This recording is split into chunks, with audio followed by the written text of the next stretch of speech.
Lepo pozdravljeni. Teden je okoli, spet je tu odmev tedna. Tokrat dogodke komentiramo z doktorjem Žigo Turkom. Lepo pozdravljeni, doktor Turk. Dober dan. Zdaj začnimo seveda z obletnico, to je 3 leta je, odkar imamo Golobovo vlado. Vlada je predstavila neke uspehe, seveda so se ljudje spraševali, kje so zdaj ti uspehi, vendar rekli so, da so naslovili najtežje izzive, da so bile razmere takrat zahtevne, ni bilo lahko, da je ta vlada zavezana trajnostnim rešitvam, seveda zato pričakujejo in obljubljajo še en mandat. Kako lahko komentiramo delo te vlade po 3 letih? Ja, to je vlada, ki je izrazito ideološka, ki izrazito polarizira. Svoj mandat je začela z čiščenjem oziroma uničevanjem janšizma in janšistov in vsega, kar bi dišalo po prejšnji vladi ali pa kar bi dišalo po desni sredini. Ob vsaki priliki tudi išče spor oziroma išče razlike, prepire z drugo stranjo. Zadnjič so recimo omenili, da so oni pa na strani tistih, kjer se ženske svobodno odločajo o rojstvu otrok, kar v Sloveniji sploh ni tema, za kar se v Sloveniji nihče ne zavzema za kakšno spremembo zakonodaje. Skratka, v prvih mesecih, v prvem letu so čistili janšizem, so odpuščali ljudi, so si podrejali sisteme od RTV-ja do SDH-ja in tako naprej. In potem, ko se bi bilo treba lotiti dela, ko naj bi izvajali neke, rekli so jim reforme, to pravzaprav reforme niso bile, to so bili drobni popravki sistema v smeri,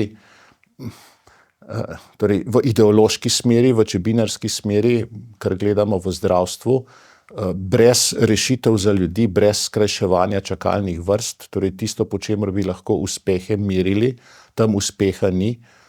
Čakalne vrste so daljše, sodni postopki trajajo dlje, kakršnakoli intervencija na področju, tudi obnove infrastrukture, urejanja vodotokov, popoplavne obnove, gradnje tistih številnih hiš, gradnje stanovanj, za vse to ni, oziroma vsem tem ni nekih praktičnih rezultatov, se pa vlada trudi, da bi naredila, bom rekel, iz svojih, v narekovaju, dosežkov nekaj, kar se da fotogenično predstaviti, nekaj, o čemer se da lepo govoriti, ne. Mojstri so postali dejansko v praznem votlem govorjenju. Kaj to pomeni, da so naslovili nekaj, ne? Če jaz nekaj naslovim, jaz si predstavljam, to pomeni, da na neko kuverto napišem naslov, v redu, ne, in boste vi to mojo kuverto s tem naslovom, jaz sem vas naslovil s tem, ne. Ampak bistvo je, kaj pa tam noter piše, ne. In te vsebine vidimo pa zelo malo, kolikor pa te vsebine je pa ali premalo ali pa škodljiva, ne. Cel kup davkov se je povišalo, namesto prostovoljnega dopolnilnega zavarovanja imamo zdaj obvezno, ki je mimogrede še na nepošten način urejeno, do vseh tistih, ki do zdaj niso plačevali, zdaj pa plačujejo. Do tistih, ki smo do zdaj plačevali, pa zdaj ne bomo več, nas hecajo tam za nekimi delnicami oziroma nekimi deleži v teh družbah. Tako da ob veliki podpori medijev, ki so si jih podredili, seveda lahko te stvari govorijo, ampak tam, kjer bi pa človek pričakoval kakšen merljiv rezultat, tega pa pravzaprav ni. No, in merljivi so pa rezultati podpore tej vladi, ne, recimo spet je Mediana objavila tole. Glejte, za podpora vladi Roberta Goloba, da 31, ne, že 54%, skoraj 55%, več kot polovica. Potem, če gremo naprej, recimo, katero stranko bi volili, SDS, zdaj že skoraj 20, 21,4, a ne, Gibanje Svoboda 17, tako naprej, nekatere stranke sploh ne bojo prišle v parlament, ne bi prišle, ne, če bi bile, katero stranko bi volili, če bi bile jutri volitve, mnoge sploh ne pridejo, ne.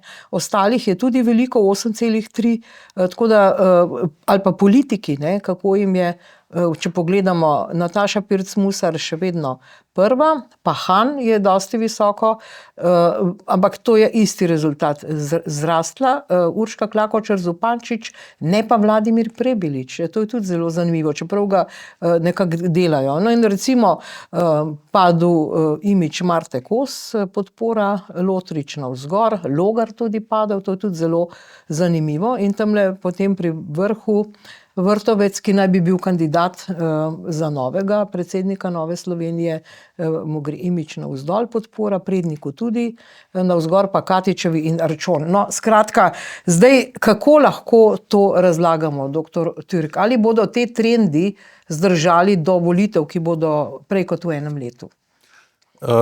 Jaz do zadnje decimalke rezultatov teh anket ne bi jemal resno. Tisto, kar me preseneča, je, da je podpora vladi oziroma da se večina vprašanih ocenjuje delo vlade kot slabo, vlade ne podpira. Če bi pa sešteli deleže, ki bi jih namenili vladnim strankam, pa rezultat ni tako slab, ne. Kar kaže na neko nepoučenost slovenskega volivca, neresnost, morda tudi učinke propagande. Verjetno po tem referendumu gre po mojem mnenju še za en učinek. Ljudje so ugotovili, da je tukaj desnica, SDS, Nova Slovenija, Janša, da so zmagali in so uravnotežili oziroma poskušali to zmago relativizirati oziroma jo omejiti, s tem, da so pa majčkeno več pozitivnih glasov namenili pa vladnim strankam, ki so to izgubile.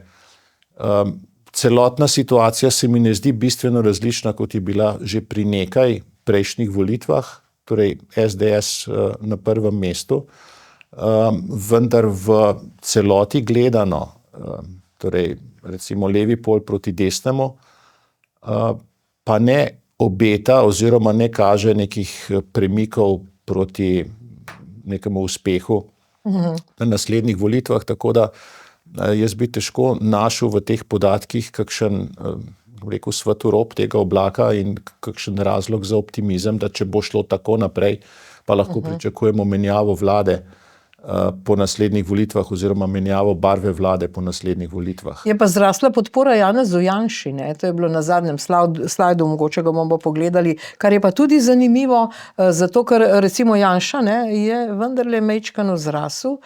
Drugič je bil na teh lestvicah Janša pravzaprav vidno na dnu. Ampak pazite, ne, to je predsednik opozicije, ne, tako rekoč alternativa sedanji oblasti, alternativa Nataši Pirc Musar, Robertu Golobu, Klakočarjevi in tako naprej. Vsem njim, ne? Ja. Vsem njim in je na 18. mestu. Ne. To vendar nekaj pove. Ne. V nekih normalnih razmerah ali pa kjer bi kazalo nek konkurenčen boj med opozicijo in pozicijo, bi bila morda pozicija nekje na prvem, drugem mestu, ne, ampak zelo blizu bi bil nek predstavnik opozicije. Tukaj so pa iz opozicije, mislim, da je bil Vrtovec, kje, na 10. mestu. Ja, ali, ja. In to po mojem mnenju kaže, da desna sredina še vedno ni našla neke protiigre oziroma nekega recepta, nekega načina, kako bi zmagala naslednje volitve. Jaz bi bil zelo rad optimističen in bi zelo rad tukaj povedal, kako je to krasno in kako zdaj pa bo. Ampak se bojim, da ne da bi imeli nek boljši način, nek boljši mehanizem, da ne bo dosti drugače, kot je bilo na prejšnjih volitvah. Morda ne bo tako močno ena stranka na levem polu prevladala, ampak kje najti nekih 46 glasov za neko boljšo vlado, pa jaz iz teh številk ne razberem. Ne. No, se je pa zgodilo še nekaj, ne, da je protikorupcijska komisija začela preiskavo zoper Roberta Goloba v zadevi Karigador, ne, kar je po svoje tudi zanimivo, kajti protikorupcijska komisija vedno nekakšen jeziček na tehtnici, čeprav jo označujejo kot brezzobi tiger, pa vendarle malce kaže, da zdaj pa tudi doktor Robert Golob ni več nedotakljiv. Jaz mislim, torej moja ocena je, da je vendarle to Golobovo popuščanje najbolj radikalnim in najbolj norim ekonomskim in družbenim idejam levice vendarle pustilo oziroma povzroča neko zaskrbljenost tudi na razumnem delu levega pola, ki si vendarle želi živeti, delati, biznisirati v razmeroma normalni državi. In so se pač odločili, da bodo to stvar oziroma da bodo Golobu dali vedeti, da pa morda ni večen oziroma da se mu pa morda lahko kaj zgodi. Sicer glede protikorupcijske komisije in vseh njenih postopkov, jaz nimam, kako bi rekel, v Sloveniji je postal boj proti korupciji eno tako, bom rekel, politično orožje za udarce pod pas, ne. To se je začelo, ko je bil predsednik protikorupcijske komisije gospod Kos in je bila ta komisija uporabljena za to, da bi rušila neko Janševo vlado. Takrat je bilo neko obdobje, ko je kar naprej iz medijev skakala beseda korupcija, korupcija, korupcija. Od takrat naprej smo Slovenci prepričani, da je v Sloveniji korupcije največ in na vseh teh lestvicah bodo Slovenci odgovarjali, koliko je te korupcije. In v normalnih razmerah, v normalni državi, veste, če bi nekdo prespal pri prijatelju v vikendu dvakrat, bi jaz rekel, čakajte malo, to so neumnosti, to so malenkosti, ne. Ampak v Sloveniji, kjer se pa ta protikorupcijska komisija dejansko zlorablja za to, da na nekih malenkostih lovijo oziroma poskušajo uničevati politične kariere, kar se je zgodilo recimo gospe Pivec, ne. Se mi zdi pa povsem fino prav, da enkrat tudi drug konec te palice nekoga zadane. Ampak glejte, na drugi strani pa zdaj ta teden smo izvedeli, da pa ministrica za kulturo Asta Vrečko, seveda tu na sliki je s partnerjem, prav namenoma je ta slika, ona je pa svojemu partnerju, ne, na Fakulteti za družbene vede v Ljubljani, kjer se izvaja projekt Medijska krajina v Sloveniji med pluralizacijo in homogenizacijo, je pa seveda dodelila torej temu projektu, kjer sodeluje tudi njen partner, 300.000 evrov, ne. Torej, lejte, zdaj, če človek samo ta naslov preleti v časopisu, pa da si šef korupcijske komisije, rečeš, joj, dajmo zdaj raziskovati še tole, kaj pa je to, ne? Zdaj ste rekli spanje pri znancu, ne to. Veste, to se mi pa vendarle zdi nekaj drugega, ne. Tukaj gre pa za zelo, v bistvu, korupcija, ne, se ni nekega quid pro quo, ampak prav gotovo je pa nepotizem, čeprav ni to njen nečak, ne. Ja. Skratka, gre za nepotizem, ampak tega smo pa pri tej vladi pravzaprav zelo, zelo navajeni, ne, da bogato nagradi oziroma bogato nagrajuje in bogato skrbi za svoje. Ne, na vseh področjih, ekstremen primer so bile teli priboljški za kulturnike, kar je sicer hvala Bogu padlo na referendumu, ampak na vsaki točki pravzaprav vidimo, kako brezsramno pravzaprav poskušajo delati neke usluge, deliti priboljške, deliti posle, deliti razpise, deliti delovna mesta svojim. Ja, in nihče nič ne reče, ne? Ja, ker smo se tega nekako kar navadili, ampak to je prav gotovo primer, ki ga bi pa zdaj protikorupcijska komisija ali pa sodišče, ne. Kdorkoli, ne. Ja. Veste, protikorupcijska komisija je na nek način nek vzporedni organ, če je nekaj protizakonito, imamo mi za to druge organe, ne. Meni ta sistem, kjer imamo poleg pravosodne veje oblasti neke inkvizicijske organe, ki dajo mnenja in vedrijo in oblačijo potem v političnem prostoru brez neke prave politične odgovornosti, jaz sem do tega vendarle kritičen, ne. Tudi računsko sodišče, jaz pravim, niti ni računsko, niti ni sodišče, ne. Ja. Varuh človekovih pravic se potem še v kaj vmeša, ne. In tako naprej, neki torej inkvizicijski, jaz jim pravim inkvizicijski organi. In seveda izbirajo svoje tarče selektivno, nekako po premisleku, kaj je pravzaprav politično potrebno, kaj je politično zaželjeno, kar je ob tem, da ima en pol vendarle v rokah velikanski vpliv nad sodno oziroma pravosodno vejo oblasti, čudno, ne, se pravi, še na večji način to premoč izkazuje. No, in zdaj seveda, če se vrnemo k temu delu vlade oziroma ne rezultatih ali kakršnikoli rezultatih, poglejmo, zdaj moramo omeniti, ta teden je zdaj Zveza svobodnih sindikatov Slovenije dobila novega predsednika, to je Andrej Zorko. To omenjam zato, ker so sindikati zelo kritični do pokojninske reforme. Prav gospod Zorko je bil tudi zelo glasen na tem področju in seveda me zanima, kako bo zdaj s temi reformami napovedanimi, ki so in niso, ali bodo sploh obveljale. Kajti sindikat, Zveza svobodnih sindikatov je pa močna organizacija.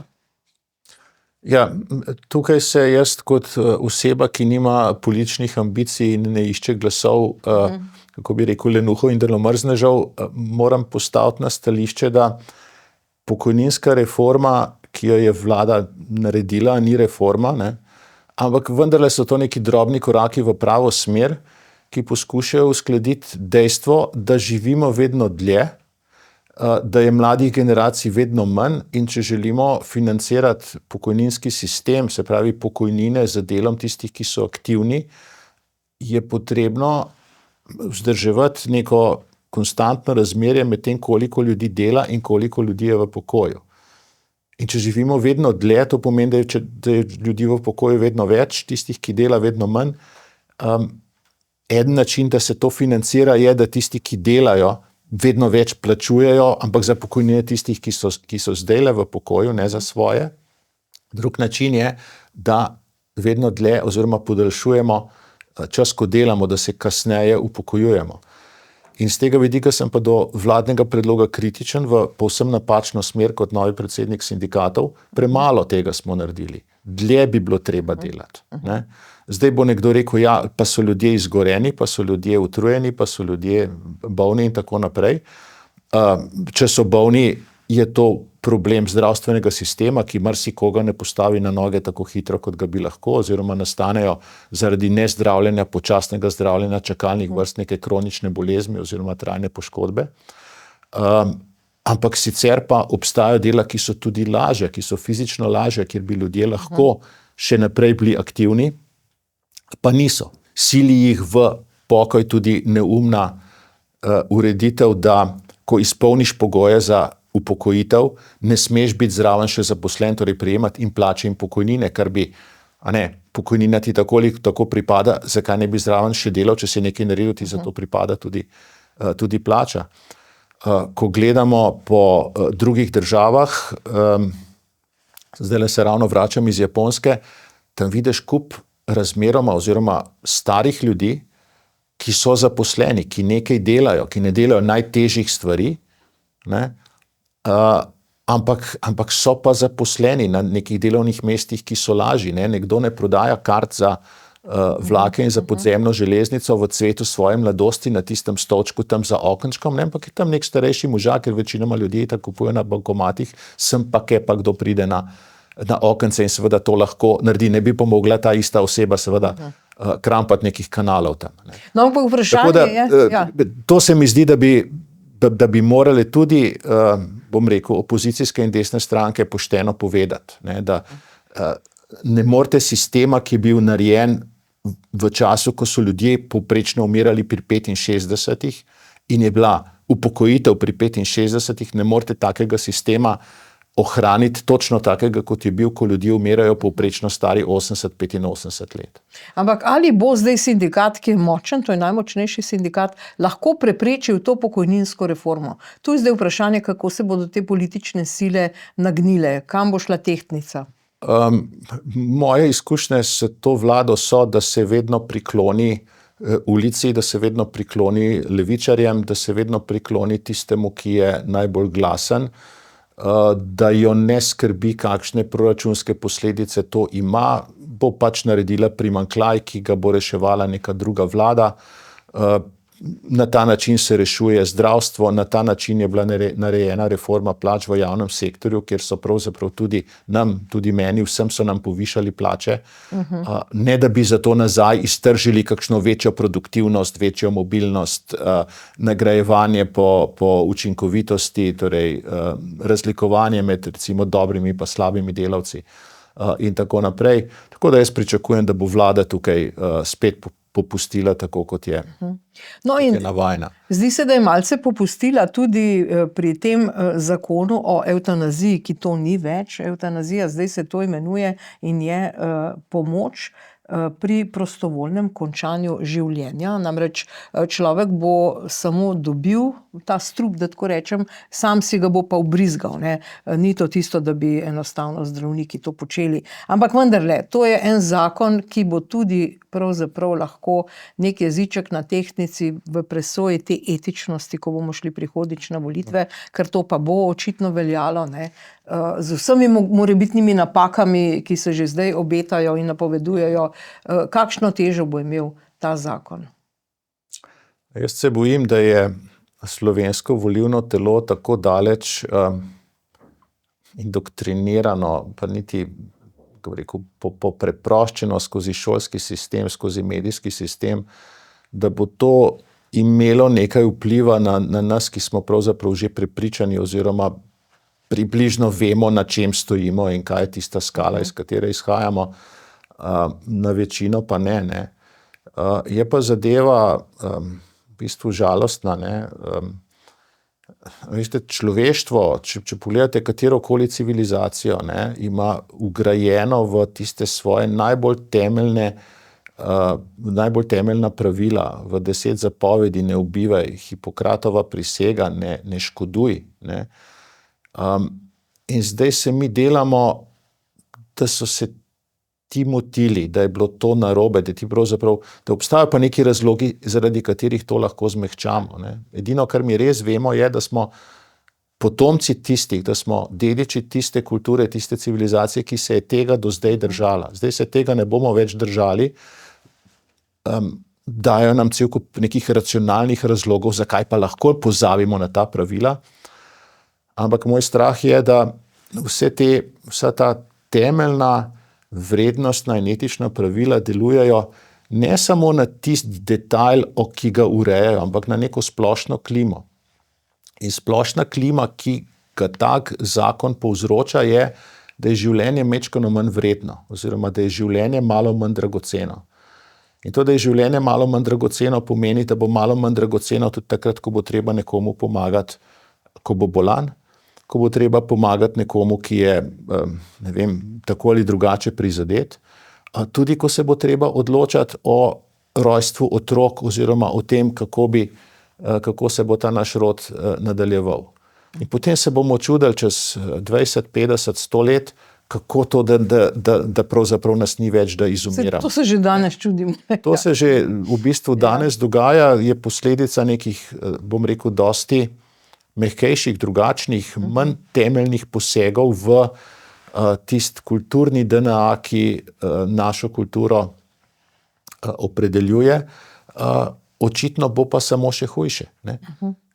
Je pa treba vedeti, da seveda cel svet ne deluje tako, da vse kulture, kako bi rekel, vse kulture, ki izhajajo iz nekih verskih sistemov, na to ne bodo pristajale. Niso samo krščanske cerkve oziroma škofje proti. Če se jaz prav spominjam, odločno proti je bila tudi islamska skupnost. In jaz imam občutek, da se bodo pripadniki islamske skupnosti tega bistveno bolj držali, ne, in bo to nanje manj negativno vplivalo kot na, recimo, dediče krščanske skupnosti, ne. In veste, na koncu pa tako kulturna evolucija deluje. Nekdo ostane, nekoga pa ni več. Ja, no in seveda zdaj ta poudarek družini, to je bil tudi poudarek v daljšem govoru Janeza Janše, ki so ga zdaj na 13. kongresu stranke potrdili za nov mandat na čelu Slovenske demokratske stranke z 98,5% podporo delegatov. Zdaj poglejmo, odmeval je tudi njegov govor, predvsem del, ko Janša govori, s kom bo šel v prihodnjo koalicijo oziroma s kom ne bo šel. Torej, o političnih povezavah z drugimi strankami se bomo pogovarjali po zmagi na volitvah, kajti dejansko Slovenija potrebuje ustavno večino razuma.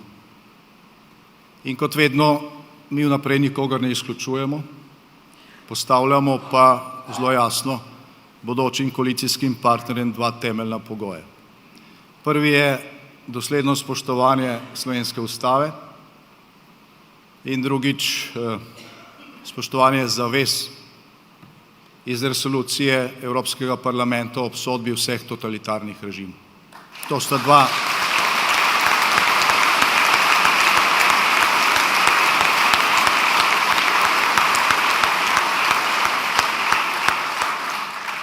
Kdor ni sposoben pristati na ta dva minimuma demokracije, slovenske in evropske, ta sam sebe postavlja izven ustavnega in evropskega demokratičnega loka in s takimi se najbrž res nima smisla pogajati. Tej slovenski javnosti in volivcem pa hkrati vnaprej sporočamo, da Slovenska demokratska stranka nikoli več ne bo oblikovala koalicij in vlad brez jasne in trdne programske večine oziroma brez možnosti za oblikovanje in uresničevanje ključnih razvojnih politik. Bomo pač počakali. Zakaj?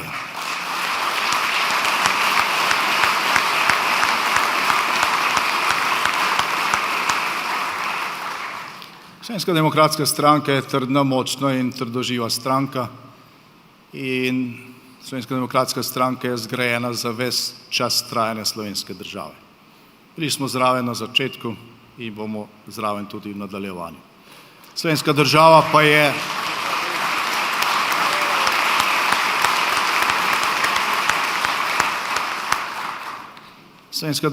pa je projekt stoletij in zato trajen.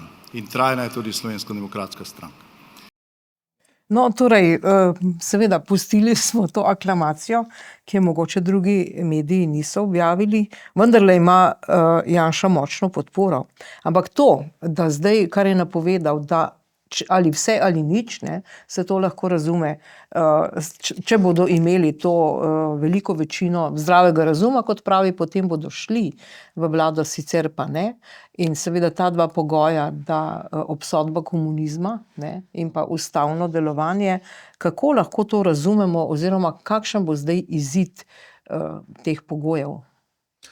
No, najprej očitno je, da Janša v stranki SDS nima konkurence, izvolitev je bila pričakovana, je tudi zaslužena. Je najbolj spreten ali pa eden najbolj spretnih slovenskih politikov. Zdaj, tisto, kar jaz razberem iz teh signalov, na eni strani Janša, na drugi strani Goloba, je, da ta dva pravzaprav pravita, dajmo narediti volitve, Golob je to zelo jasno povedal, mi gremo na volitve, oziroma vprašanje na volitvah je, a hočete imeti našo, on pravi levo-sredinsko, jaz pravim skrajno levo vlado, ker ji daje ton levica, a hočete nas ali hočete opozicijo.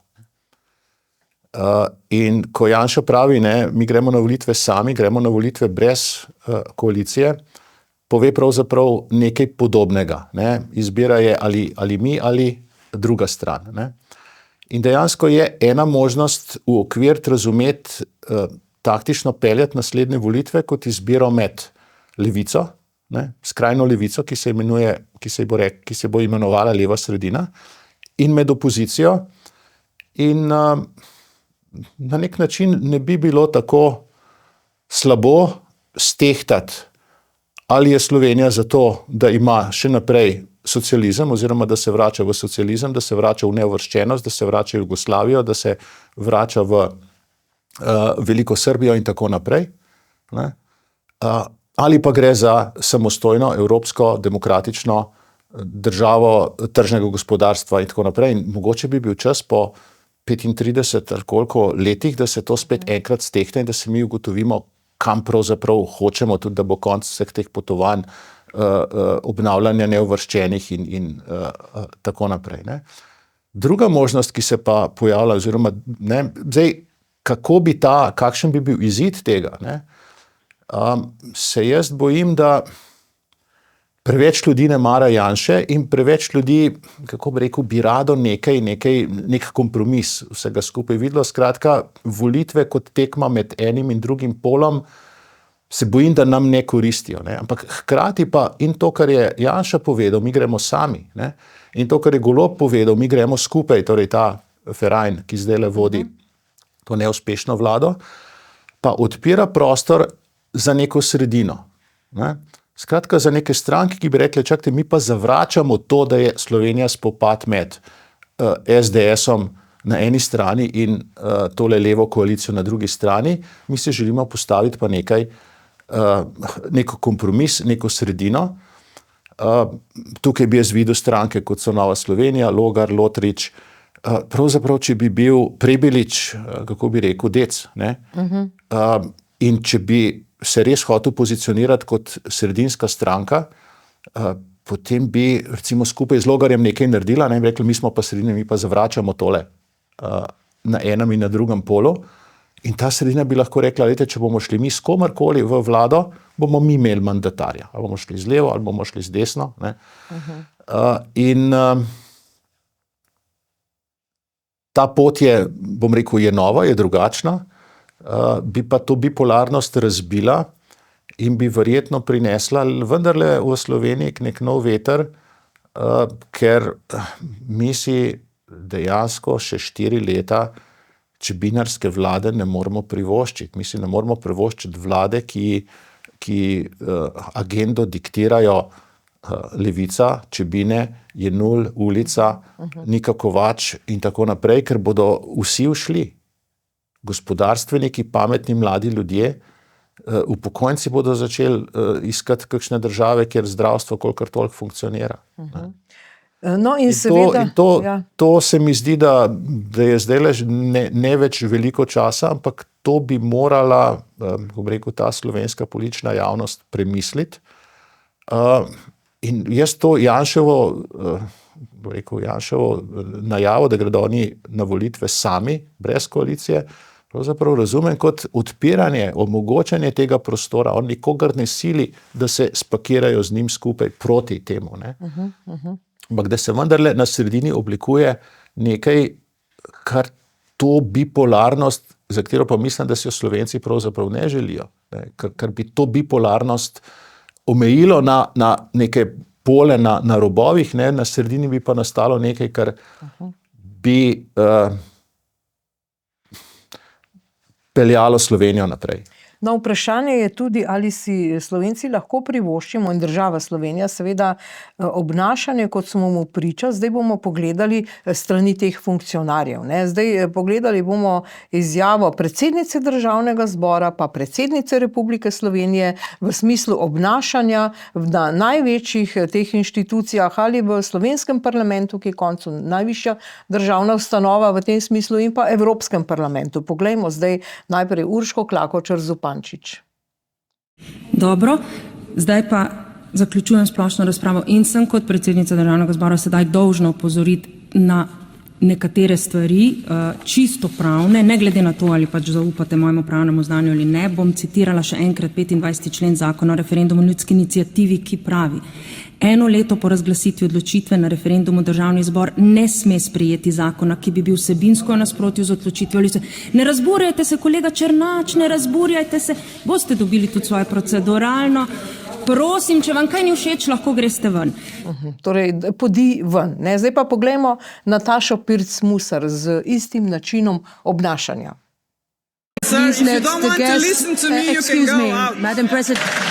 Gospod niti prevoda ne posluša, pa vse ve, kaj govorim, zanimivo. Pa kaj je to? So to rdeči salonarji ali kaj? Kaj se dogaja, da je tako obnašanje? Jaz tega moram reči, to ne razumem. Ljudje imajo fakultetno izobrazbo, ženske, pravno fakulteto, pa so sposobne nekoga poditi v demokratični državi in Evropi ven iz prostora, kjer se nahajajo. Ne vem, nekaj je narobe z našim političnim sistemom, da na najvišje funkcije pridejo ljudje, ki jim niso dorasli. Mene gospa Klakočar še najbolj spominja na eno razredničarko, ki smo imeli v osnovni šoli, tam še 3., 4. razred, ki je res znala učinkovito delati red v razredu, in kot ena razredničarka v parlamentu se obnaša in ne vem, brez nekega neke osebnosti te stvari pelje. Po drugi strani smo žrtev tudi tega, da cel kup ljudi spremlja politiko skozi, bom rekel, neke take in drugačne klipe. Ljudi niti ne zanimajo učinki kakšnih besed, ampak jih zanima, da se nekaj dobro sliši. Skratka, ti politiki so tudi prišli v politiko skozi družbene medije, skozi socialne medije. Seveda, tisto, kar midva napiševa na X-u, je vse, kar midva lahko v zvezi z neko zadevo narediva. In ta kultura, ne, da je dovolj, da o nečem všečno govoriš, všečno razpravljaš, da naslavljaš zadeve, ne, da je to vse se je potem razpasla in potem imamo take intervencije, kot jih imamo, ne. Veliko besed, ki pa nimajo posledic, ki pa nimajo učinkov, katerih učinki so kvečjemu škodljivi za ugled države, za ugled Slovenije. Meni se zdi, da nekemu predsedniku države, se pravi, tam Nataša Pirc Musar tam ni kot oseba, kot ženska, kot človek, ne, tam je stala Republika Slovenija. Ja. V Evropskem parlamentu je stala Republika Slovenija in Republika Slovenija se spušča v debato z nekimi parlamentarci, ne, pustimo zdaj o njihovi oliki, ne, ampak v parlamentih se ponavadi ljudje oglašajo, ne, skratka se spušča tam v neko debato s tistimi parlamentarci, kot da bi debatirala na nekem socialnem omrežju in se kregala za, Ja. ne. Ampak zadeva... Pri čemer predsednica Nataša Pirc Musar, ne, na družbenih omrežjih se ne spušča več v debate z, kako bi rekel, s plebejci kar tako, ne. Ampak v parlamentu je pa malo pozabila na to, kaj je in kaj predstavlja. No, ampak zadeva je na nek način hujša, ne? Zato ker v tem trenutku, to smo v eni od oddaj že komentirali, ko se je to zgodilo, je Nataša Pirc Musar, predsednica Republike Slovenije, tudi konec koncev v mojem imenu, čeprav me ni nič vprašala, pa jaz se s to izjavo ne bi strinjala, ne? Govorila, da je na Zahodnem bregu, prva stvar, itak ni vedela sploh, o čem govori, smo priča genocidu, že to smo razdelali, sploh ne gre za genocid, kar meče neke izjave in seveda, poslušajte, zdaj potem takoj naslednji dan se je pa zgodil umor pač dveh Judov na ambasadi v Washingtonu, tole je recimo Lišinski, pa njegova zaročenka, ki je tam uslužbenka, in je potem pravzaprav veleposlanik izjavil v Washingtonu, izraelski, da je to posledica vseh teh norih izjav tudi iz Evrope, in Nataša Pirc Musar je to govorila v Evropskem parlamentu, ne. To se pravi, ona na nek način prav dela škodo Sloveniji. Kako vi to ocenjujete? Prav Nataša Pirc Musar bi znala zelo dobro pojasniti razliko oziroma povezavo med njenim govorom, med njenim lamentiranjem o genocidu in umorom, ki se je zgodil v Washingtonu. Ona je zelo rada povedala, takrat, ko se je borila proti svobodi govora, da vsake take besede, ki se dogajajo v javnosti, ne, so pravzaprav povzročitelj za neka fizična dejanja, ne vem, razbijanje šip in seveda tudi nasilje, umore, ki bom rekel, iz takega miljeja sledijo, ne, in zaradi tega bi ona govor prepovedala, ne. Zdaj, ampak mislim, da je tukaj nekaj drugega zadaj, namreč, veste, vsak politik, ki je majčkeno pameten, in Nataša Pirc Musar to je, razmišlja o tem, kaj bom pa jaz počel po svoji karieri, ne. In za predsednika države ni zelo veliko višjih stopničk, ne. Obstajajo pa mednarodne organizacije oziroma pozicije v mednarodnih organizacijah, kamor boljši bivši predsedniki lahko upajo, da bodo prišli, ne. In moj občutek je, da ona z takim izstopanjem, ne, s tem, da pove nekaj kričavega, da pove nekaj takega, za čemer se praši, dela audicijo za to, da bi jo pa nek krog držav, nek krog politike spoznal kot, sej tale bi bila pa lahko naš glas tukaj in tukaj, ne. Tako da seveda zlorablja pa za to Slovenijo oziroma zlorablja za to dejstvo, da ona predstavlja državo Slovenijo, dela pa na tem korake proti svoji naslednji karieri, držav, ki razmišljajo podobno, ne, je veliko, no, in tudi, kar se tiče slovenskega volilnega telesa, glede na to dnevno pranje ki ga poslušamo v zvezi z Gazo proti Izraelu in tako naprej, neke glasove tudi v Sloveniji s tem v zvezi dobiva, ampak ne bi bilo treba v Evropskem parlamentu, torej govor v Evropskem parlamentu ni bil namenjen slovenski javnosti, namenjen je bil temu, da jo nekje v globalnih krogih nekdo opazi, identificira kot možno kandidatko za neke visoke funkcije, ko bi bilo ravnotežje moči, rekel, protiameriško, protiizraelsko, neuvrščeno. In imate prav, ne, kajti CNN jo je večkrat pokazal, poobjavil. Prav ta njen govor. Imate prav. Ja. Je bila audicija uspešna. Nek levičarski del tega. Ne? No, ampak glejte, zdaj Nataša Pirc Musar pa v Sloveniji, čeprav je predsednica republike, v bistvu, kar se teh kadrovskih zadev ne jemljejo resno. Ne? Mi še vedno nimamo zdaj guvernerja Banke Slovenije, recimo zdaj je nek nov guverner, seveda se Nataša Pirc Musar rada kaže tudi na takih dogodkih, ne? Je motoristka. Ne? Jaz ne vem, kaj točno je zdaj v tem njenem obnašanju tisto, zaradi česar nje ne jemljajo resno. Ali je to takle dogodek, ali je to pač vpitje v Evropskem parlamentu, ali je to ta politična povezava. Namreč ona je predlagala tudi nek svet modrecev, ne? Zdaj to je tudi zelo zanimivo, ne? Iz grške filozofije mogoče pobrala zamisel, torej, da bi za reševanje Ukrajine bi imenovali neko skupino modrecev, ki bi z Rusijo začeli tiho diplomacijo in kot prvi korak do neposrednega dialoga. Ne? Seveda so resni pravniki to tako označili kot nekaj smešnega. Ampak vendarle, poglejmo, kako je dr. Peter Gregorčič v oddaji Pri Bojanu Požarju to ocenil. Nataša Pirc Musar je bila Kučanova kandidatka. Zdaj, mi smo mogoče že malo pozabili, sem pripravljeno, da sem si osvežil spomin.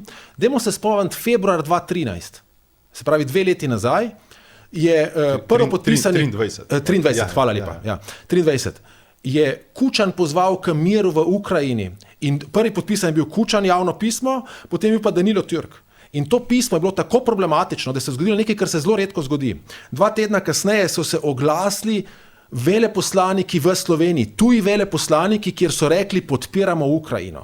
Skratka, zdi se, da ta dva gospoda imata neko aktivno vlogo na proruski strani, ne? Potem se pa preselimo 2 leti naprej, zdaj nedavno, ko Danilo Türk reče, da Ukrajina se bo morala sprijazniti s tem, da je poražena. Ne?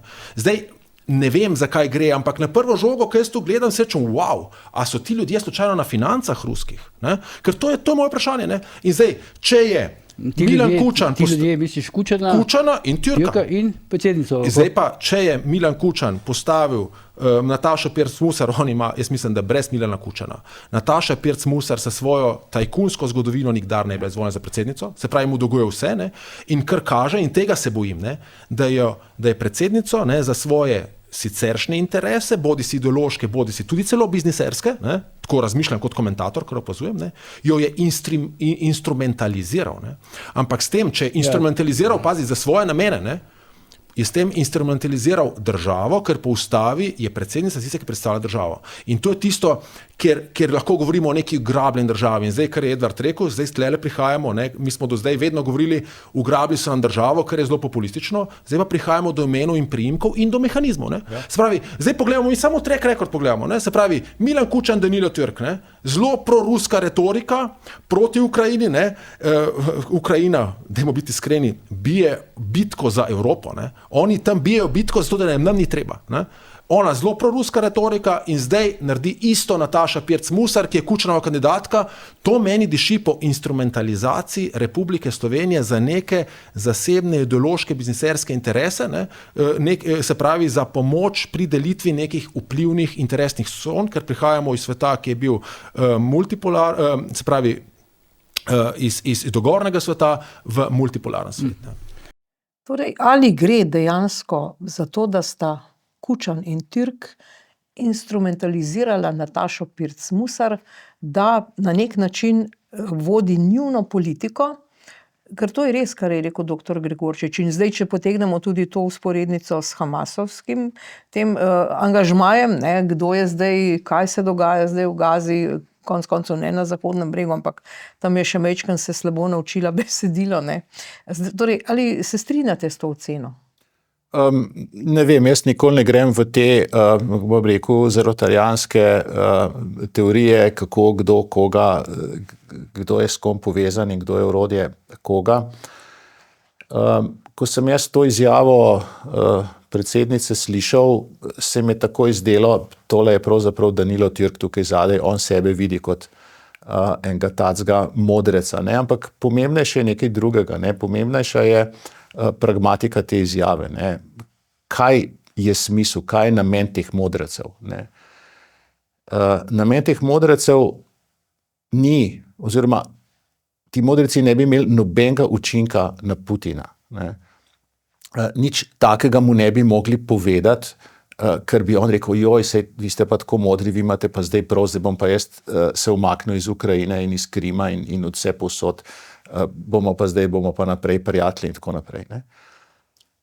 Ti modreci bi imeli samo učinek na naše javno mnenje, na evropsko javno mnenje, ne. Ti modreci bi evropskemu javnemu mnenju povedali, poslušajte, če hočemo imeti mir, ne, pa mi smo modri ljudje, je treba Putinu pustiti tole, pa je treba Putinu pustiti ono, pa je treba Putinu pustiti tretje.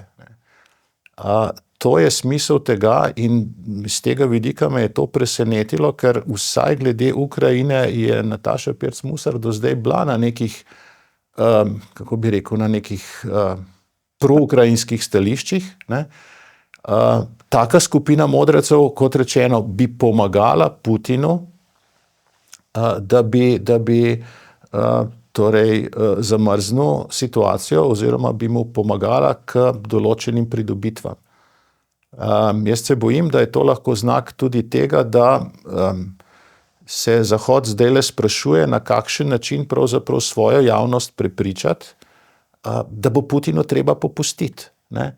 Ker nima volje, moči, odločnosti, industrijske sile, da bi Ukrajino resno oborožil in da bi skozi njeno močno pozicijo na bojišču dosegal tisto, kar si želimo, to je pravičen mir oziroma to, da Rusija zapusti zasedena ozemlja. Bojim se, da so evropski politiki čez to naredili križ in da so take pobude v funkciji tega, da evropsko javnost na to pripravijo. No in seveda, zdaj, če gremo spet na to stran izraelsko-palestinskega spopada, je opaziti v Sloveniji, vsaj v teh glavnih medijih, tudi zelo pro-palestinsko, da ne rečem hamasovsko držo, ne. Zdaj, direktorica televizije Slovenija Ksenija Horvat, tu je iz teh gibanj na pločniku nikogaršnih hlapcev, je izrazila pomisleke Evropski radiodifuzni zvezi EBU glede sodelovanja Izraela, to je že na Evroviziji, še preden je bil nastop, in sedaj seveda tudi izraža pomisleke, da je bilo to štetje glasov pravilno, želi statistične podatke za leto 23, 24, 25, sicer bodo oni prenehali nastopati, itak bi bilo najbolj, da ne bi, ampak dobro, pustimo to. Ne, zdaj vprašanje je, odkot ta, bom tako rekla, hamasovski diskurs v teh javnih inštitucijah, kaj se v bistvu, zakaj ne moremo premakniti vsega tega razmišljanja in stran od Rusije in stran od Hamasa v Sloveniji? Torej, očitno jim je zelo težko prebaviti dejstvo, ne, da so Evropejci glas ljudstva, ne, namenili izraelskemu predstavniku oziroma predstavnici, oziroma da bi izraelska predstavnica na Evroviziji zmagala, če bi odločali samo glasovi ljudi, ne pa glasovi tako imenovanih strokovnih žirij, ki so jih postavljali taki ljudje, kot je gospa Horvatova. Skratka, žirije so pa delovale odgovorno. To jim je zelo težko požreti in zdaj rovarijo in brcajo, ne. Odkot te simpatije do Hamasa, ne, se bojim, da je zadeva v bistvu težko povezana tudi z našo zgodovino. Namreč en velik del slovenske levice ali pa en velik del slovenskega javnega prostora vidi v Hamasu nekaj takega, kot so bili partizani, ne, ki so pravzaprav tudi imeli dostikrat tako taktiko, da so naredili nekaj malega škoda nekomu, ne, zato da bi ta okupator potem zelo močno škodoval Slovencem. Ne? Neka mala akcija je bila nekje, pa so strpali potem ene par notranjskih dolin na Rab in kjer so ljudje umirali. Učinka vojaškega skoraj nič, ne? Ampak posledic za civilno prebivalstvo ogromno. Njim se zdi ta partizanska taktika prav, ne? Tudi v Dražgošah konec koncev je bil tak primer. Izzivanje. Velike civilne žrtve, skrivanje za civilisti za razmeroma majhen učinek. Ne? In če je bilo to, kar partizani počnejo prav, je seveda tudi to, kar počne Hamas prav, da se skriva za civilisti. Ne? Taktika Hamasa, objavljena, dokumentirana iz sporočil je, da si pravzaprav, ne, oni vedo, da ne morejo vojaško parirati Izraelu. Ne. Lahko mu pa parirajo v polju javnega mnenja in v njihovem interesu je, da je na televizijah čim več grafičnih, krvavih posnetkov, čim več trpljenja, ki objektivno obstaja. Ne.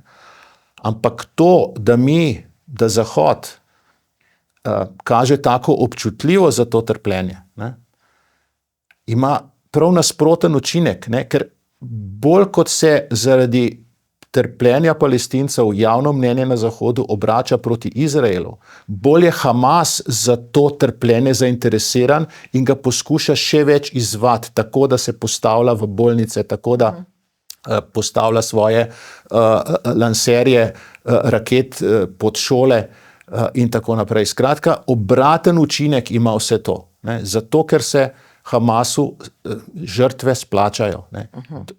To je, mislim, da je Golda Meir ali nekdo rekel, pač mir na Bližnjem vzhodu bo takrat, ko bo Hamasu bolj mar za njihove otroke, kot jim je za naše žrtve. Ne.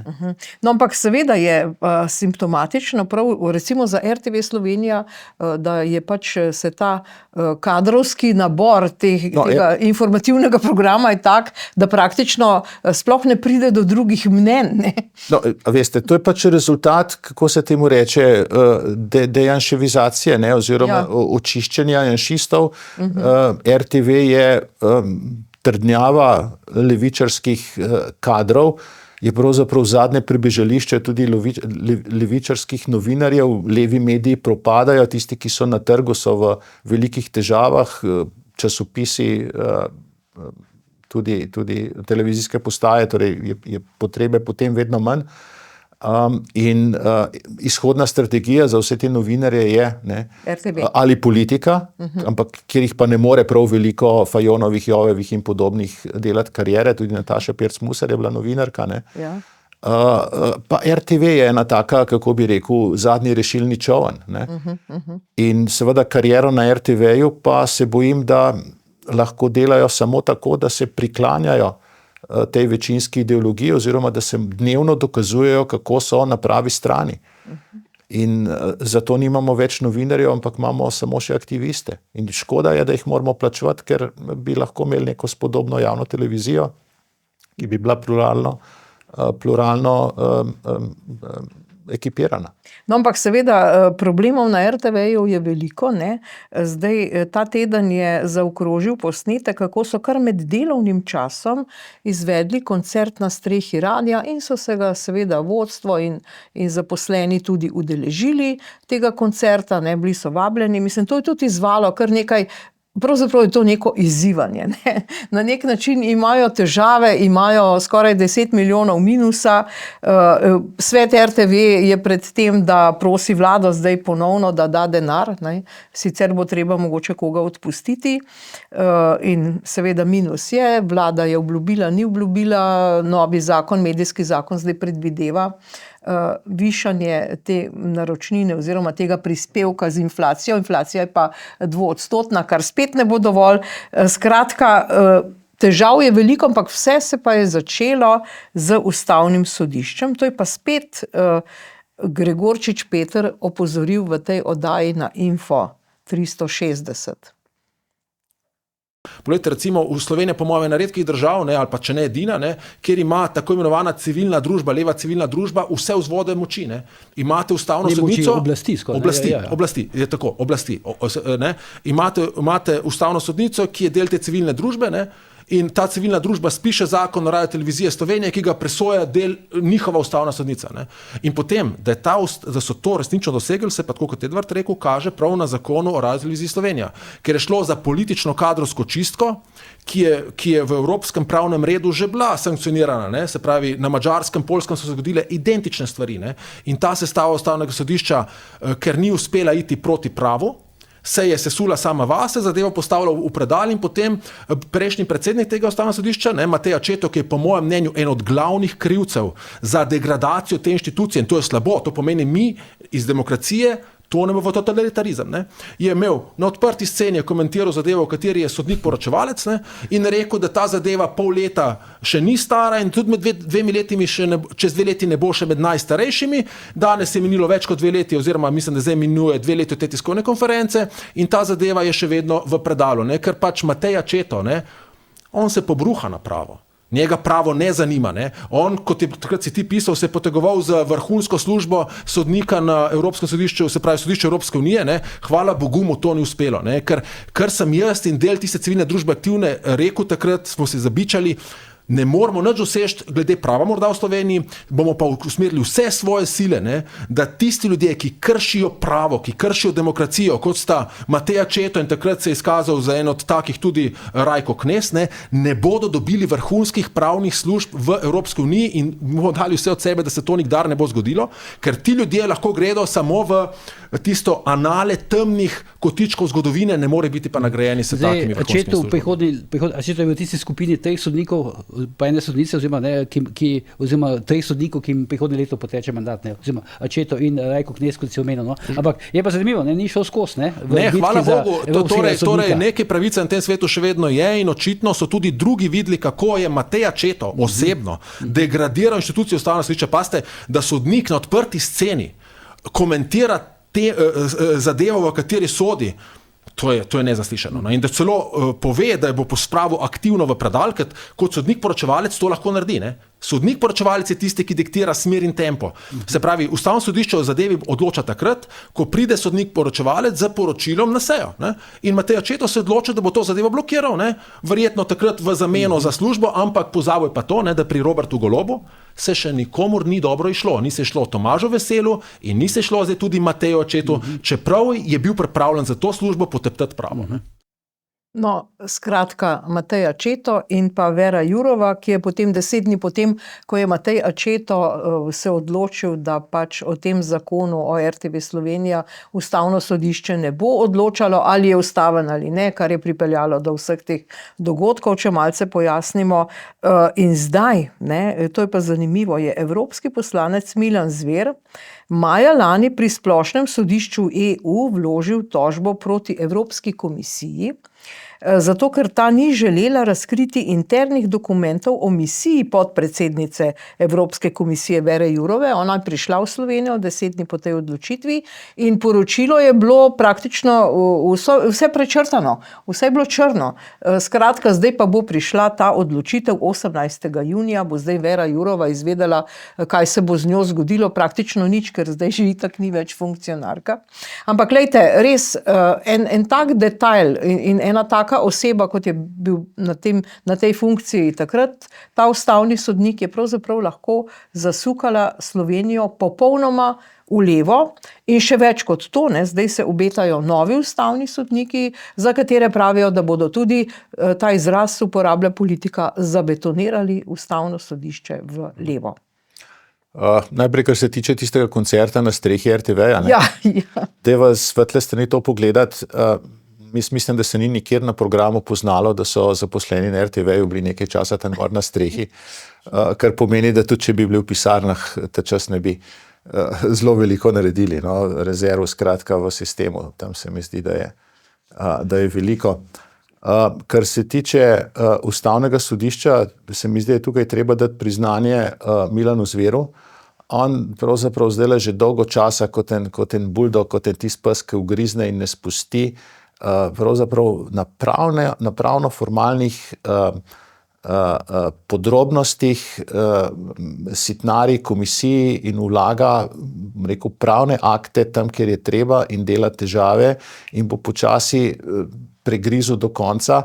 na to obstoječo zadevo to posebnih posledic ne bo imelo, bo pa verjetno v prihodnje komisija morala bistveno bolj paziti, kdaj bo pritekla na pomoč kakšni vladi, ki bo slučajno razmišljala tako ali pa podobno kot Evropska komisija. Namreč širši problem je ta, da se je Evropska komisija navadila kar na debelo vmešavati v politične situacije po državah članicah, seveda na strani tiste strani, ki je politično oziroma ideološko blizu Evropski komisiji. V Sloveniji je bil tak majhen primer, Madžarska, Poljska sta imele z njo bistveno večje težave.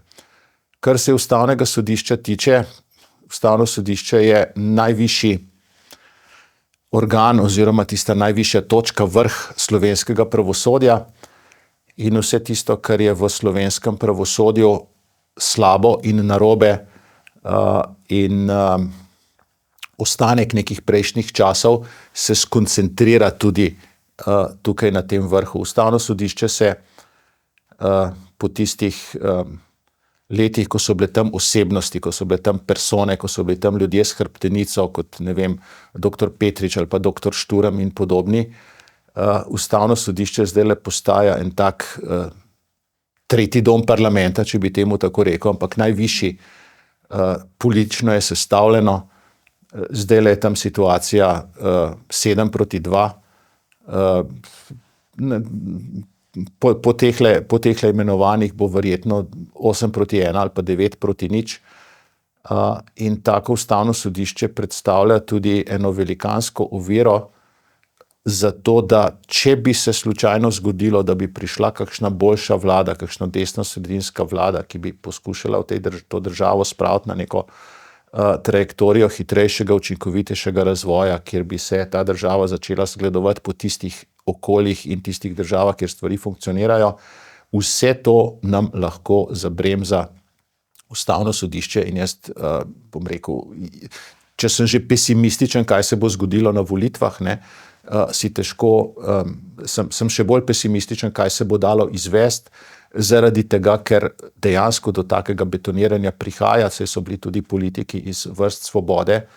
Ena poslanka je rekla, boste že videli, se vam bomo Ustavno sodišče mi napolnili z nam zvestimi kadri. Tudi jaz pogrešam tudi to, da bi v Ustavnem sodišču videl več sodnikov z osebnostjo, da je to persona, da je to nek človek z ugledom, pa bi komaj koga med obstoječimi sodniki lahko našli. Sodnik Jaklič ima 2 doktorata iz najboljših svetovnih univerz, tukaj izstopa. Ampak kapacitete, kakršne smo nekoč imeli, kakršni pravniki so nekoč v tem sodišču sedeli, tega ni. In seveda taki ljudje potem nadomeščajo pomanjkanje svoje persone, svoje osebnosti z politično ustrežljivostjo. Tle smo imeli enkrat eno pritrdilno ločeno mnenje ene sodnice, ki je napisala, da je vsa vesela, da je pripomogla k neki socialnemu razvoju, pravičnosti in tako naprej. Skratka, ciljno ne kako bi bilo po pravu, ampak kako bi bilo, da bi bilo socialno pravično.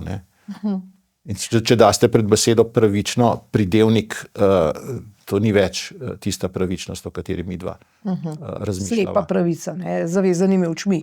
No, ampak zdaj, ko omenjate Harvard, pa sodnika Jakliča, vendarle se pa obeta tukaj pa tudi sprememba, namreč ta teden je bilo kar nekaj izjav slovenskih študentov, ki študirajo v tujini, denimo tole izjavo, ki jo bomo pokazali, je študenta iz Harvarda. Namreč Donald Trump je zdaj precej zaostril pogoje, kajti tudi Harvard, tako pravi Trumpov kabinet, in Trump je precej levičarski, da tako rečem, in jim je zdaj odrekel državno podporo, hkrati pa bo tudi otežil pridobivanje viz. Pa poglejmo, kaj se zdaj dogaja. Trenutno sploh nimam veljavne vize in da praktično ne moram vstopati v Združene države oziroma moram se prepisati na neko drugo univerzo. Osebno pa itak to pomeni, da nekaj, za kar sem delal zdaj praktično vse življenje, je trenutno zelo ogroženo. To je kar problem, ne? S temi študenti. Kako vi to gledate? Vi ste z univerze. Dvoje bi rad povedal, ne.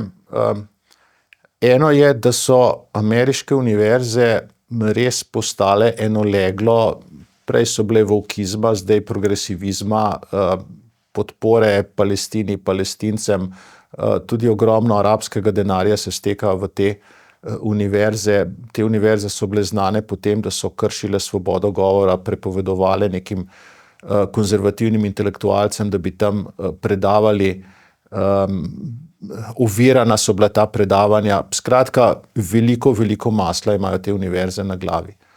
Po drugi strani se mi zdi pa ta Trumpova odločitev, da dela težave z vizami in to kar povprek, ne, nespametna in kratkovidna, ker ameriški gospodarski model, tudi ta njihov tehnološki čudež, preboj v veliki meri temelji na tem, da pridejo v Ameriko najbolj brihtni, najbolj ambiciozni študirati, potem se pa tam zaposlijo v Silicijevi dolini oziroma v teh propulzivnih panogah, morda sami naredijo podjetje in tukaj si nekako žaga vejo, Ameriki žaga vejo, na kateri sedi. Jaz sem član tudi enega ameriškega društva, reče se Heterodoksna akademija, ki se bori za to pestrost mnenj na univerzah. No, in z vidika avtonomije univerz prav gotovo ne morem pozdravljati tega, da se vlada vmešava v to, kdo bo dobil vizo oziroma bo dobil vizo, če bo šel na, ne vem, na Kolumbijo, če bo šel pa na Harvard, pa ne. To se mi ne zdi v redu. Po drugi strani pa, kot sem rekel, te univerze imajo velika masla na glavi in marsikakšen profesor je, kako bi rekel, spet aktivist, ne pa raziskovalec ali pa znanstvenik. No in seveda, če smo pri Ameriki, tudi Elon Musk je zdaj se poslavljal Trumpa in tega njegovega sodelavca. Kaj bo zdaj to pomenilo za to Trumpovo politiko? Mislim, da je bilo razmeroma spregledano, da v Ameriki obstaja neko pravilo, koliko časa lahko nek nejavni uslužbenec, zasebnik in tako naprej dela za vlado, ne. In ta čas se je Elonu Musku iztekel, te zakonodaje se Elon Musk držal, zapušča formalne pozicije. Jaz mislim, da nekaj stvari je prevetril, nekaj se je začelo premikati, kaj se še bo, besede so bile večje kot rezultati. Ampak nakazal pa je tisto, kar morajo pravzaprav vse države početi, kar bi morala tudi Slovenija početi, da javni sektor in državno uslužbenstvo ne more samo rasti in ne more samo zahtevati po tistem Petrovem pravilu vedno več denarja in resursov in ljudi, ampak da se more optimizirati podobno kot zasebno gospodarstvo in mislim, da bo šel ta trend v Ameriki naprej. Sem tudi vesel, da se bo Elon Musk lahko posvetil tistemu, v čemer je najboljši, to je X-u, Tesli, raketam, je imel nekaj neuspehov v zadnjem času in je bil, kot temu rečemo, pretenko razmazan na raznih pozicijah. Po drugi strani mi je pa žal, ker je bil le en glas razuma v tem Trumpovem kabinetu oziroma v tej Trumpovi okolici, v kateri so v glavnem izginili ljudje, ki bi samostojno, drugače, racionalno razmišljali, v glavnem ima tam on zelo prebrane svoje podpornike in zato marsikakšna alternativa, marsikakšna politika, ki bi jo bilo vredno vzeti v obzir, mu sploh ne pride na mizo. No, seveda, če ostanemo pri tujini, prej ste rekli, da ste bili zdaj na Japonskem. Seveda, to tujino bomo naredili s primerjavo s 25. majem in s tem našim Titom, s katerim se še vsi ukvarjamo. Huawei je predstavil Harmony OS, ne. To se pravi, s čim se ukvarjajo zdaj Kitajci, ki imajo ravno tako Mao Tse-tunga še vedno v mislih, ampak ne tako živo in tako divje in tako borbeno kot mi Tita.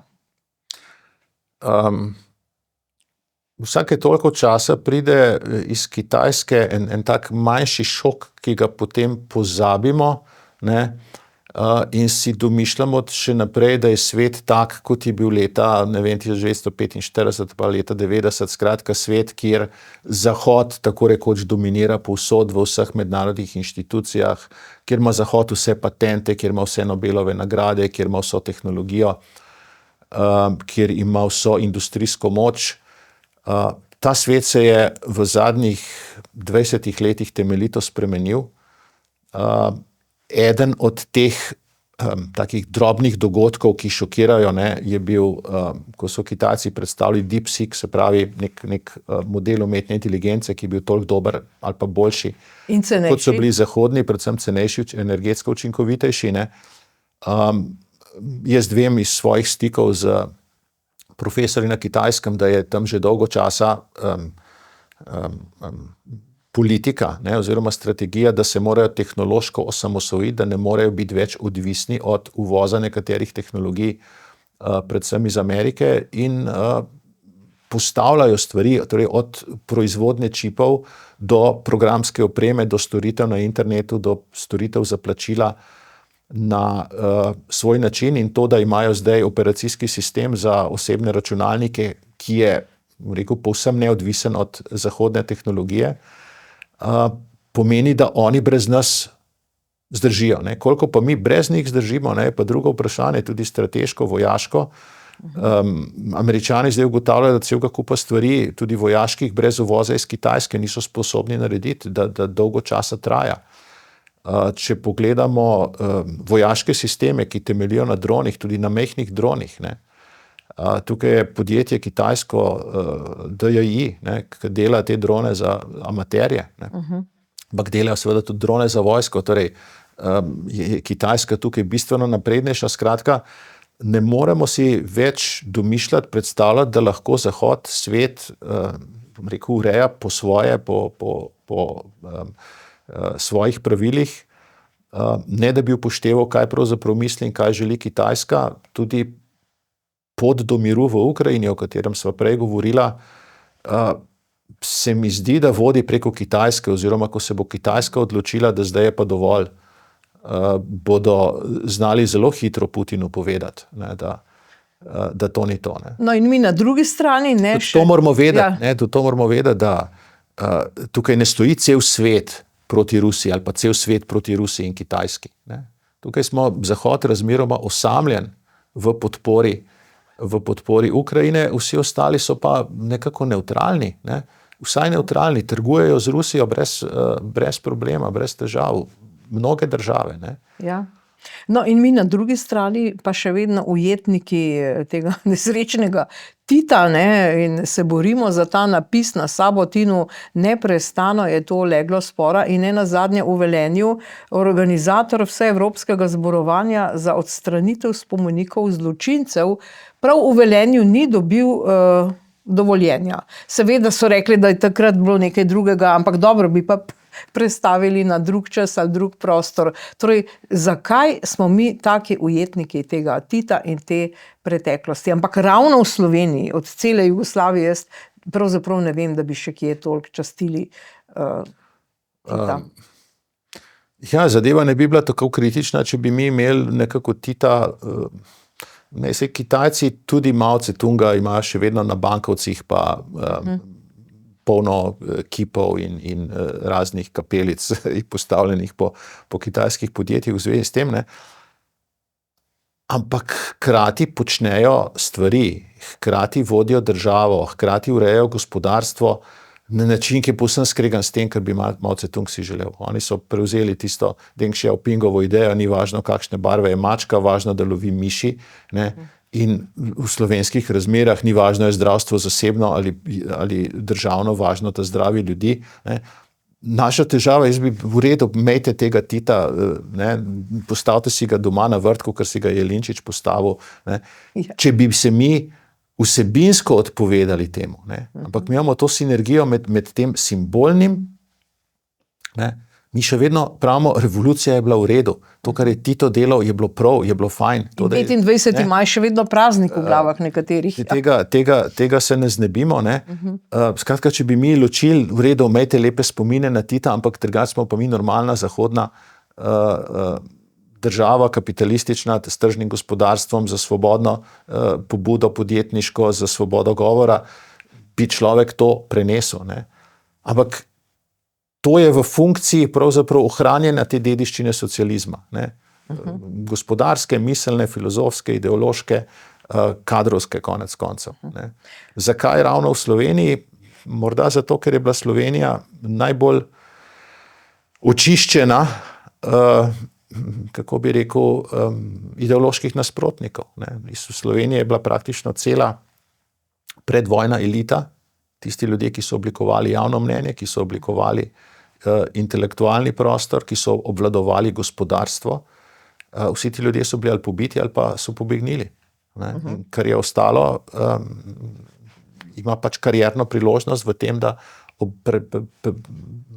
premika tele kamne na Sabotino. Ja, ampak prav to, kar ste zdaj rekli, seveda pobiti, se pa je tudi pojavilo vprašanje, prav ta teden je bil zanimiv intervju z grofom Nikolajem Tolstojem, tudi njemu je novinar Nachtigal zastavil to vprašanje, kako to, da so Britanci, ki so takrat leta 45 maja in junija seveda vračali vse to prebivalstvo, ki je zbežalo na avstrijsko Koroško, zakaj so oni gledali na Tita drugače, kot pa denimo na Mihajlovića.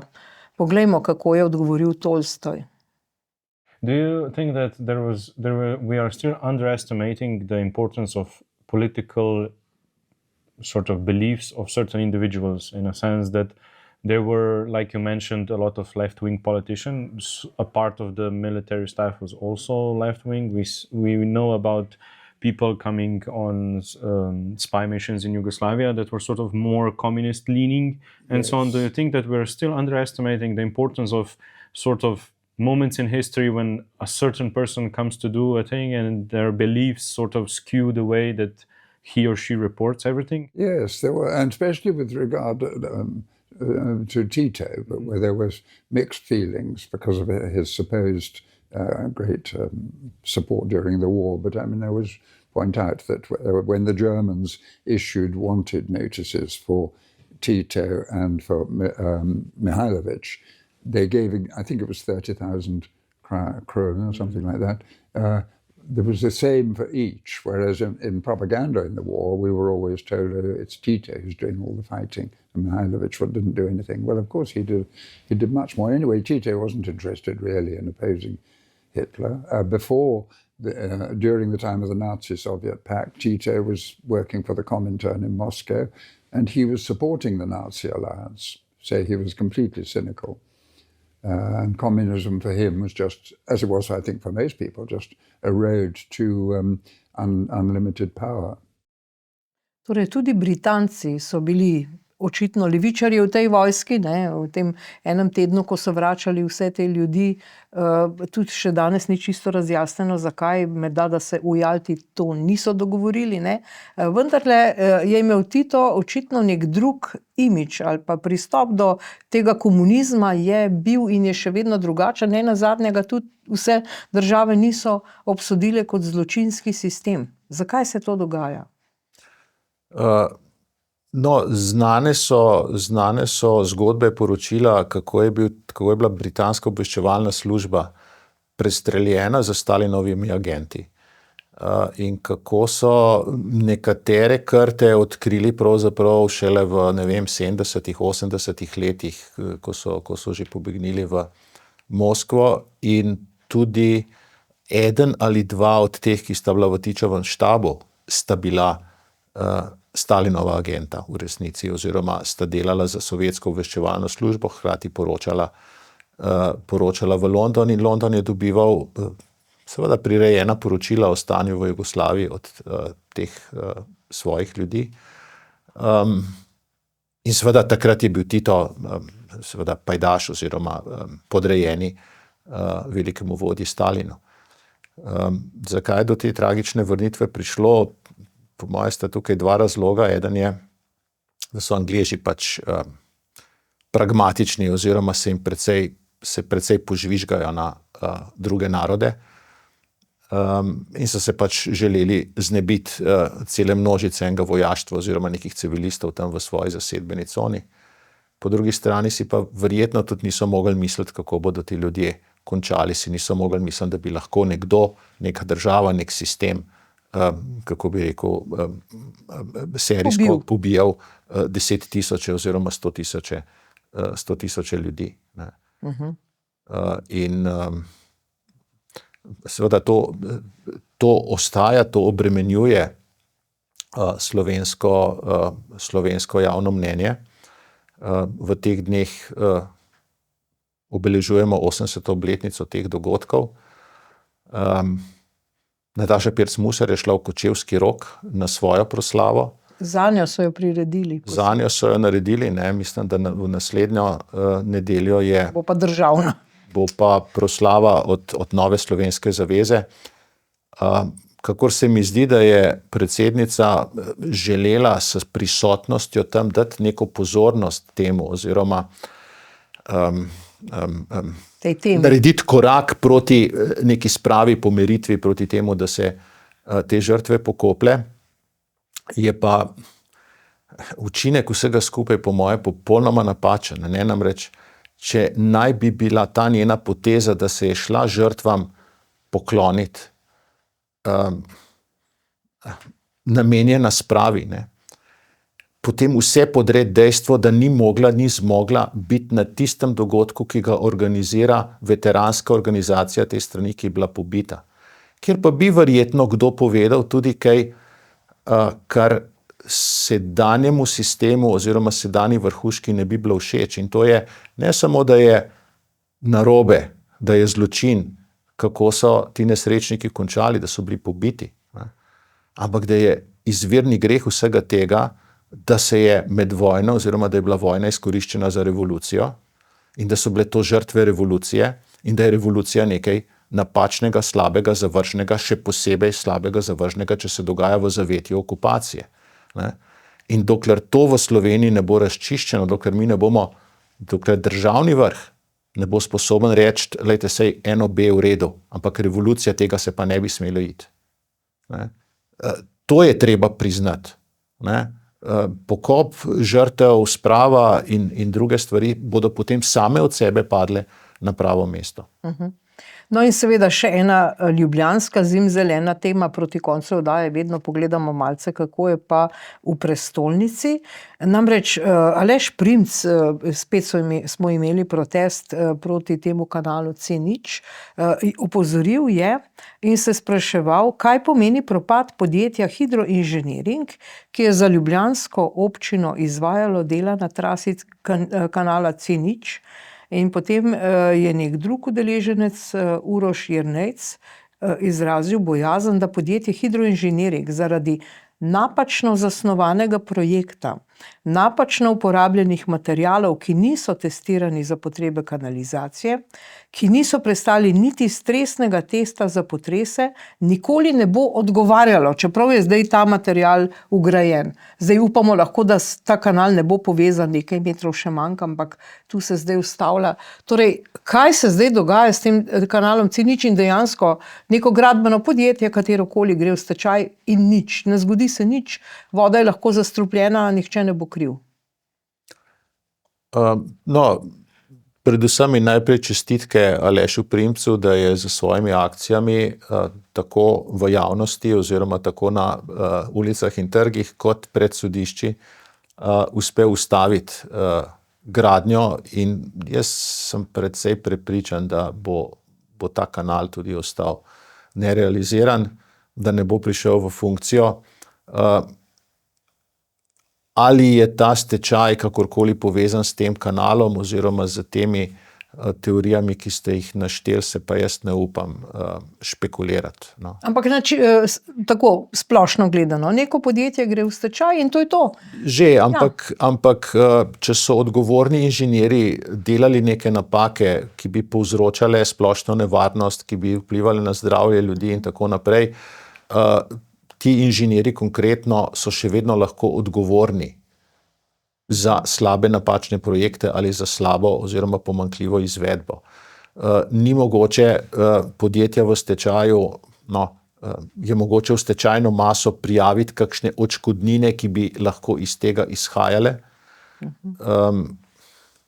Boste mogli koga drugega vprašati. Za Pravno, pa vendarle ste nas malce pomirili. Ne? Inženir je ta, ki odgovarja za projekt, tudi če gre podjetje, kjer je bil zaposlen v stečaj, čeprav razumemo. Ja. Tako, materialna odgovornost je seveda na podjetju. Se mi zdi pa čudno, ker to je moral biti nek Jankovićev priljubljen gradbinec, ne, če mu je dal ta kanal zadelati. S čem je vse to povezano? Jaz sem večkrat iskal po internetu podatke, pa nisem našel Bomo videli.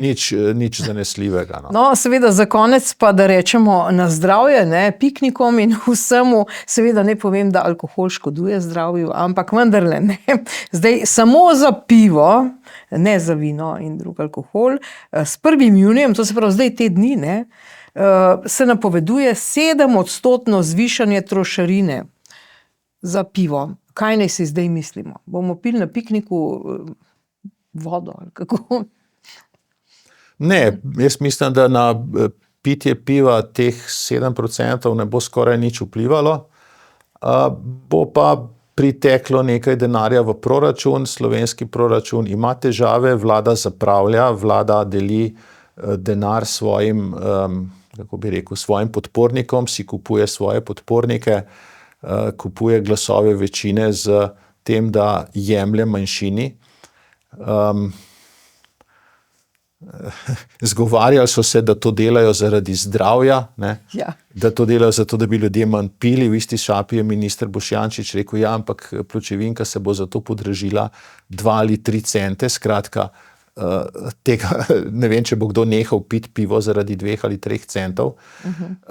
Potem je še izjavil, ta je bila najbolj zanimiva, ne, saj že 10 let nismo dvigali trošarine na pivo, ne, kot da bi bilo treba trošarine na pivo dvigovati vsake toliko časa, kad morate vi, ne vem, olje na avtu zamenjati, ne.